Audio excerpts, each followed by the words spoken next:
I'm going to consider briefly this film, LA Confidential from 1997, for a moment. I think a quite strong film, rather well directed and powerfully performed, with a script that I think would read very well. It exudes competence in most or all of its creative attributes. It was far and away the greatest of the nominees for Best Picture at the Academy Awards for 1997.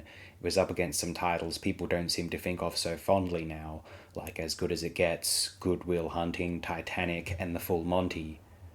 The screenplay is based off of a James Ellroy novel of the same name, published in 1990. The script is credited to Curtis Hanson, who directed the film, and Brian Helgeland, who has some minorly noteworthy screenwriting credits before and after LA Confidential, including Nightmare on Elm Street 4, The Dream Master, the Mel Gibson films Conspiracy Theory and Payback, the Kevin Costner snoozer that is very infamously The Postman, A Knight's Tale, which he also directed, Bloodwork and Mystic River by Clint Eastwood, Tony Scott's electrifying action revenge exercise Man on Fire, plus his remake of The Taking of Pelham 123 from 2009, Green Zone, that film from 2010 with Matt Damon, that Ridley Scott Robin Hood Forgotten Nothing, and then he also wrote and directed Legend, that film from 2015 with Tom Hardy playing a dual role as the Cray brothers.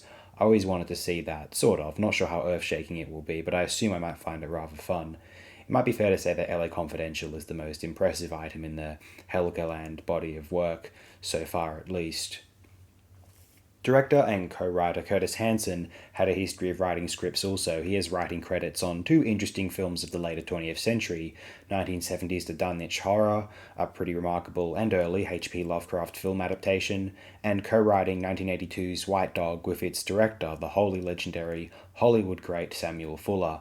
I'm not familiar with Hanson's directorial work outside of LA Confidential, although I must say here that it doesn't seem overly appealing to me. Go have a look through it yourselves, let me know if I'm overlooking something unfairly. The cinematographer, Dante Spinotti's credits might go without saying, but just to refresh those who are not aware, Michael Mann's Manhunter, as good as 80s cinematography gets, I sometimes find myself thinking, The Last of the Mohicans, Heat, and The Insider, as well as Jerzy Skolimowski's fairly strong film, Torrents of Spring.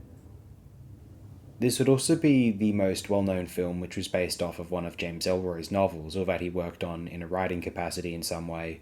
It seems to almost certainly be considered and would be the best of them. Although a film from 1988 called Cop, starring James Woods, I remember seeing once and thinking it was rather good, so that may be the other title of note. Pretty slick flick, quite thoroughly enjoyable, rather admirable. Everyone involved ought to be wholly proud of it, and a lot of other people seem to like it too. Thank you very much. I wish you all a great happiness and perpetual peace.